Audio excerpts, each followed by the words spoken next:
আলী খমেনির জানাজায় ওনারা গেলেন, আমি খুব ভালোভাবে নিতে পারতেছি না এই অর্থে। জানাজা যান, অসুবিধা নেই, জানাজা যান, সঙ্গতি প্রকাশ করেন।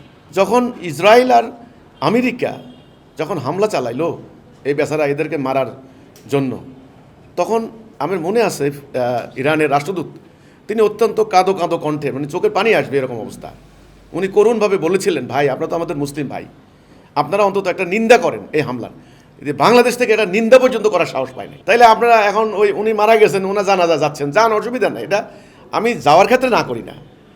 এটা যখন জেহাদে ডাক দিল তখন তো জেহাদে গেলেন না। এই জন্য আমি ভাই এগুলি রাজনৈতিক ব্যাপার, কূটনৈতিক ব্যাপার। বাংলাদেশের সাথে ইরানের অনেক রাজনৈতিক অর্থনৈতিক সম্পর্ক আছে, ব্যবসা বাণিজ্য আছে, রিলেশন আছে। হয়তো বাংলাদেশের সরকার জনগণ দেখছে ইরান টিকে কিনা, এখন দেখছে মোটামুটি যেমন যেন টিকে গেছে, এখন যাচ্ছেন, এটা একটা সম্পর্ক স্থাপনের হেতু। কিন্তু আসল জায়গাটা তো আমরা ব্যর্থ হইলাম।